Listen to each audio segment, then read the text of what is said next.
Hello and welcome to another weekly recap. It's going to be one of our last ones of this season 1, but it's surely going to pack some big punch. Our first game that we are going to, Georgia Tech versus Georgia at Georgia. This game has plenty of implications like all of our games we're going to see today. They all impact the conference championship race in one way or another. So with Georgia, if they win today, they are going to end up being SEC East champions. Georgia Tech, nothing's going to happen to them if they win or lose. They could just say they beat Georgia. But if Georgia loses, they would fall back, and it would be a tiebreaker between UCF and Florida State, our user team, and we beat UCF, so we would have the tiebreaker. So theoretically, if Georgia were to lose, we would make the game. But as you will see in today's game, Georgia Tech has a chance in this one, trying to get something going, already down 3 scores. Georgia was able to impose its will all over the place on the defensive end, and then on 2nd and goal, Kendall Milton gets into the end zone, and Georgia would pretty much boat race Georgia Tech from this point forward. Carson Beck had another really solid game. I wish there was something more competitive I could show you from this game, but I want to show you more other competitive games today and show a little bit more of those than usual, so we'll cut to the chase. Georgia's SEC East champions. Shocker. Next game we're going to see, Indiana at Penn State. This one is at Happy Valley, and in a similar situation to what we just saw with Georgia, Penn State is in the spot that if they win, they are going to be Big Ten West champions because they hold the tiebreaker over Michigan State. But if they lose, then we are going to go to Michigan State's game to see if Michigan State can have a chance to get into this race, and they could end up being Big Ten West champions. And if they both lose, then Michigan ends up getting it because they've beaten Penn State, Michigan State, and Notre Dame. But this game, similar to the Georgia game, was not competitive at any point. There was no part of this that was really that interesting. Hank Smith gets into the end zone, puts them up at 34-0, and Penn State would rout Indiana. Drew Aller had another really great day. Kind of surprised he hasn't been more in the Heisman race, but pretty much from start to finish, I'm going to give you guys a trigger warning. The score you're about to see is an actual score that happened. Penn State did beat Indiana 62-0. They had 33 first downs to Indiana 7. They had 172 yards rushing and 536 passing yards. And they held time of possession for more than double what Indiana had. It was a very ugly game. I watched it, so you didn't have to. That's all you needed to see. Penn State, they won the Big Ten West. Now, I promise, we're going to see actual competitive games. Tulane goes to Oklahoma in this one. Fitting the theme of our other games, Oklahoma is in the same spot. If they win their game today, they will win their Big 12 division. However, if they lose, Kansas State will be the team that is in pole position and just needs a win to get into the Big 12 championship game. But if they both lose, then Nebraska will be your Big 12 champion. So if Oklahoma were to lose this game, we will go to Kansas State and look at that. If not, Kansas State's game against Kansas means absolutely nothing. Something to keep in mind for this game, though. Tulane's quarterback, Michael Pratt, has a 6-week injury with his strained back, so that is why you will see a backup quarterback for Tulane, but he acquainted himself quite well as Tulane took an early 7-3 lead in the second quarter a little bit before halftime. Then with about 1:40 to go, though, Oklahoma has a 10-point lead. The backup quarterback is trying to lead a comeback for Tulane. He hits the tight end, he breaks off a tackle, able to get in the end zone. It's a 17-14 game from this point forward. Oklahoma trying to hold on to the lead, but a couple of turnovers put them into some really bad spots and gave Tulane really great field position. On this 4th and 2, they're able to break off a really great run, get down to the 20-yard line, and Tulane would take advantage, put the ball in the end zone, get the ball back, score again, and they would eventually go up 28-17, 4.5 minutes to go. Dylan Gabriel finds his tight end, Austin Stogner, plus the 2-point conversion. Makes it a 28-25 game. They need a stop against Tulane, though. This time it's a 3rd and 10 with 3 minutes to go. Could Tulane find a way to keep the ball the rest of the game and not even give it back to Oklahoma? This drop in the bucket to Luke Besh 24 yards later would put Tulane in a position for a field goal to be up 31-25. 1st and 10 Oklahoma. Less than 20 yards to a Big 12 championship game, but that fumble and recovery by Tulane dashes their hopes. There is no scenario where Oklahoma gets out of this one alive. They will not go to the Big 12 championship game, and now it will be either Kansas State or Nebraska. Kansas State wins, they're in. They lose, Nebraska's in. Very simple situation. And it's a rivalry game where Kansas State hosts Kansas. So, really, anything could happen. Kansas has been very scrappy. We saw their game against Nebraska earlier this season, I think it was. So, we're a little familiar with what Kansas has to offer. And Kansas State could be the lone team to only lose 2 conference games if they can pull off their win today. First play we're going to go to. Kansas State is up by 3, second quarter. Howard throws to the outside on an out route to Jaden Jackson. And that gave Kansas State a 17-7 lead that they would be able to hold on to if they want to go to the Big 12 championship game. Next time we see them, it's 37-20, Kansas State in total control, hits Jaden Jackson again, and they totally controlled this game from start to finish. But it was Trayshawn Ward and his 40-carry, 303-yard effort that led Kansas State to their victory over Kansas and gave them the ticket they needed, and now they are going to face TCU in the Big 12 championship game behind this performance, where they rushed for 361 yards and passed for 319 yards of their own. And Kansas State TCU is going to be a heck of a matchup, and I cannot wait to see it. And now the game that everybody is waiting for. Utah going to Folsom Field in Colorado. We are going to find out if Deion Sanders can take his ragtag group of transfers and new kids and actually win their Pac-12 division. And the only way they are going to do that is if they beat the 2-time defending Pac-12 champion Utah. If Colorado wins, they will both be 7-2. Colorado will hold the tiebreaker, and they will face Washington, one of the best teams in the country in the Pac-12 championship game. But you got to beat Utah first. And Utah at this point has a 10-point lead. It's a 3rd and 4 in the red zone, and Devon Vele will not get anywhere, and that will force a field goal, and Utah goes up 23-10. Colorado gonna need a comeback though. Time ticking away in the 3rd quarter. 2nd and goal for Shedeur Sanders and company. He's got great protection. He hits his man Javon Antonio for a 1-yard touchdown reception, and that cuts the lead to 6. But Utah would respond, driving down the field and even running it with their star tight end Brant Kuithe to get in the end zone. That gives them a 29-17 lead. Colorado, though, 3rd and 3, hits Travis Hunter, who else, gets into the end zone, and Colorado has cut this to a 5-point lead now with 3 minutes to go in the 4th quarter. Colorado gets a stop on the defensive end. They're able to work their way down the field quickly. It's a 2nd and 3. He gets great protection. Sanders hits Jimmy Horn Jr. this time. 8 yards out. They have the lead.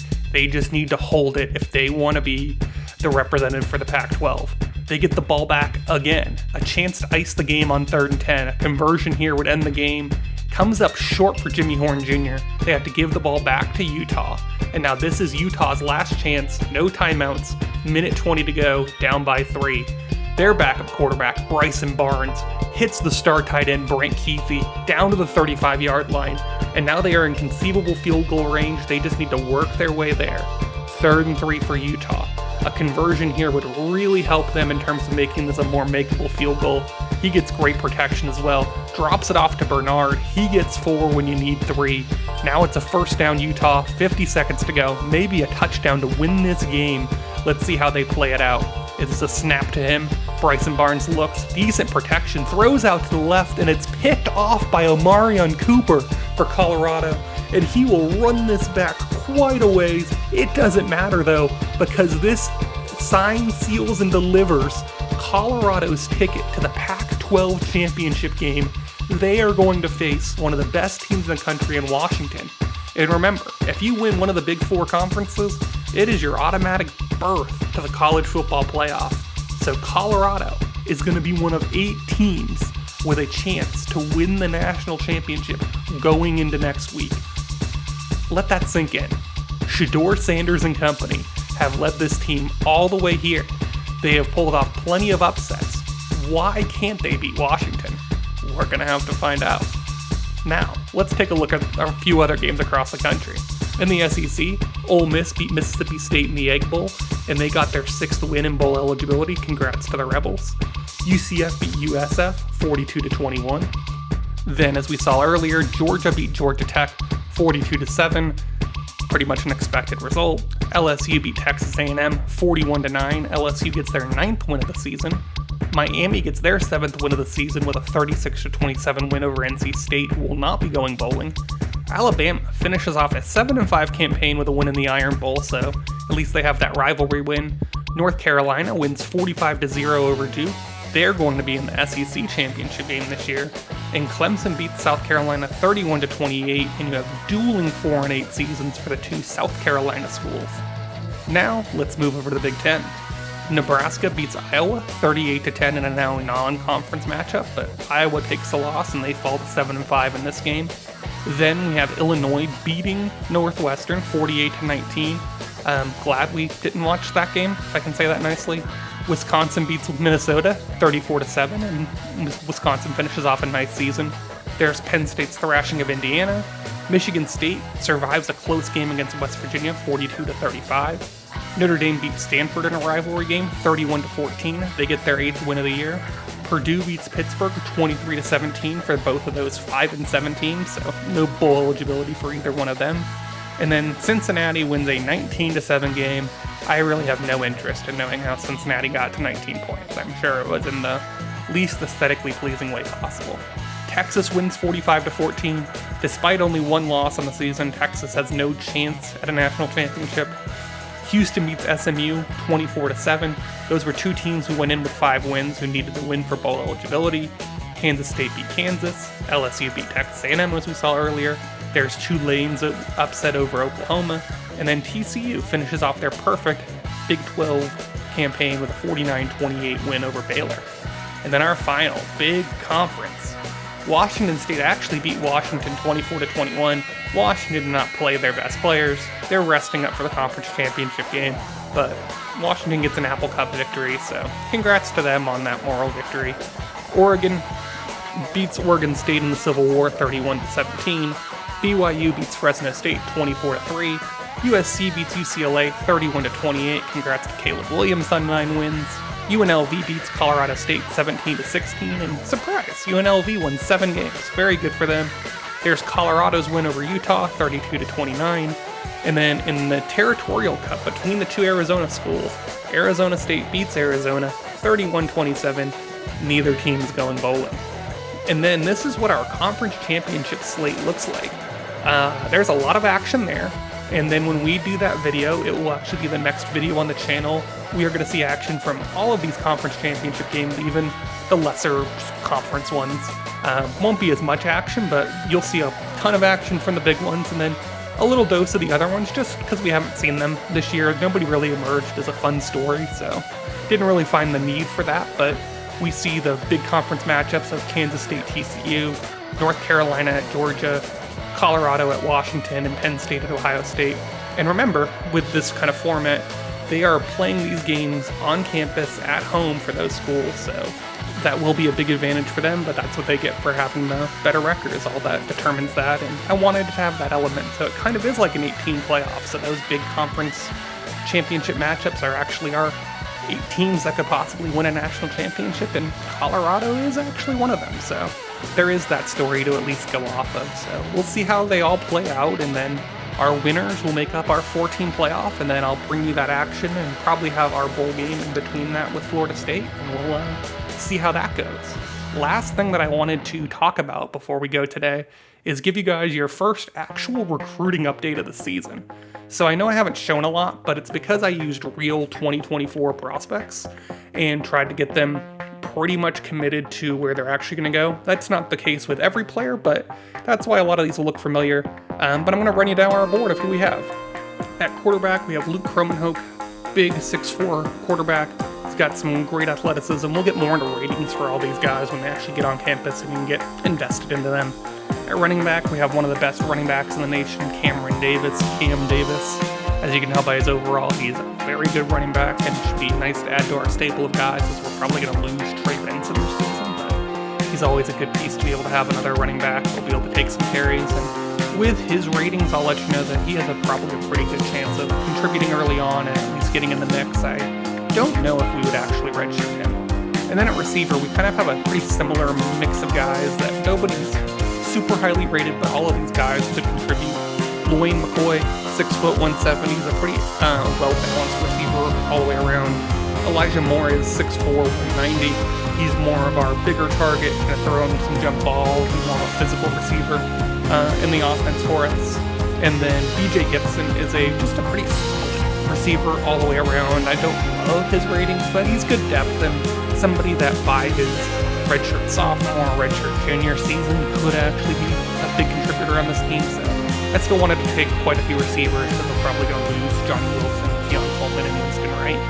And then Camden Fryer is our highest rated receiver, and actually a Florida State legacy. His dad, Matt Fryer, played for Florida State in the 90s, if I remember right. He's got some good ratings as well, but we'll get into that. And then one of the crown jewels of the class, the top rated tight end in the country. He is very highly rated, I'll let you know that one, as you can see. He has a great frame, 6'4", 220, big receiving tight end, Landon Thomas. He is going to definitely play early for us, probably be our number one starter. We'll see how Kyle Morlock develops. And then one of the few offensive linemen we have is Jonathan Daniels. Just a solid tackle. He doesn't have great size. He's 6'3", 290, but it's definitely playable and can definitely provide some kind of value for our team. So I did want to have some kind of offensive lineman coming through, and I think that's kind of the question mark of how we're going to get affected with guys leaving at that spot this year. And then at defensive end, we have D.D. Holmes, who is 6'6", 240, good pass rusher. Really like his ratings, and the combination of him and Booker Pickett is going to be pretty fun to watch, as they're very different players. You'll see Booker Pickett, 6'3", 200, very thin. He's pretty tall though, still has good size there. They're both going to be good pass rushers for us on the ends. When we lose Jared Verse going into next year, we're going to be looking for guys who can provide that kind of spark. And I wouldn't rule out either of these two guys actually playing a role for us when push comes to shove. The only linebacker we have is Jaden Parrish. He's pretty much the definition of just an average linebacker. Anybody who follows Florida State knows their linebacker recruiting has a reputation for being less than spectacular. But Jaden Parrish will be a nice guy that may eventually contribute. Who knows? At corner, Ricky Knight. He's going to be a good cornerback. He's just going to need some time. He has some ratings that we'll get into when he gets on campus of like, oh, okay, there's something to play with. As far as that's concerned, don't be fooled by the 69 right now. And then Charles Lester III is one of the best corners in the country, and he has a real chance to play for us early. He's already 6'1", he's decently athletic, and based on how our cornerback situation ends up being after guys decide if they're coming back or leaving, I think he could play early. Then C.J. Hurd Jr. at strong safety, he's kind of a guy that could end up at linebacker with the way that he plays. He's got some really good tackling ratings, and is going to be a pretty cool prospect for us. And I think going to be pretty versatile of a guy that probably has the most upside in terms of where he could be in a versatility standpoint and how we use him. And then Jake Weinberg, our kicker, he's a great kicker. I think he's like one of the 3 or 4 best kickers in the country in real life, quote unquote. But he's got ratings that match that. He will be a great kicker for Florida State, and we will not have to have Ryan Fitzgerald any longer. No offense. KJ Bolden, one of the best athletes in the country. We'll get into the athletes since you don't know what position they would play, and I can show you a little bit of his ratings. He's got great speed at 93, good acceleration at 92, and a lot of his coverage ratings, his man, zone, and press are all 80 or 86. And he has good catching. He's going to being a DB. I guess he could play wide receiver, but his future for us is completely a DB. And based on another one of our athletes, I think I'm going to play KJ Bolden at safety, and then the other one is going to end up playing corner for us. Then we have Mekhi Danzy, 96 speed, 97 acceleration. Don't get fooled by the low carrying rating. That's just a standard rating that a lot of the running backs have with these sliders, because you want guys to, be able to actually fumble and not just hold on to the ball. And his ratings are going to be more like a wide receiver running back kind of combo, kind of the Lawrence Toafili mold is what we're going to look like for him. So just keep that in mind when he eventually gets on campus, bring some speed to the backfield. And then Jamari Howard, 6'2", 180. This is a corner for us, 90 speed, 92 acceleration, so a decent athlete as far as that's concerned. Not the greatest jumper, but if he's going to be able to make plays on the ball with his 80-man, 82 zone, then I don't think we really have a lot to worry about.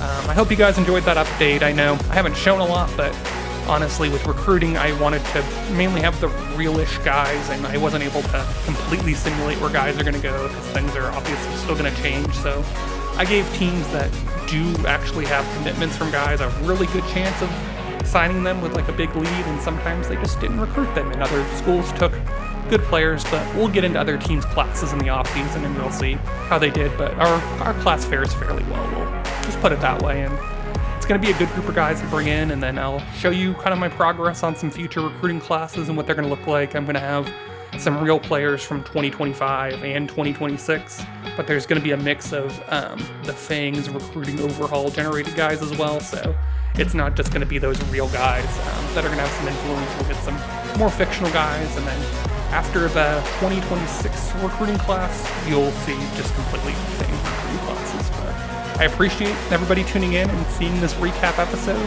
Next up, we are going to have conference championship games, so plenty to see there. We are going to see action from every single one of them. Even the MAC. We'll even watch Ohio and Toledo, I think it is. So that'll be something, I guess. But we'll get a little dose of those games, and then I'll try to get you as much action as possible from those 4 big games, because those 4 winners are going to make up our first 4-team playoff in this dynasty. I really appreciate everybody tuning in, and go Noles!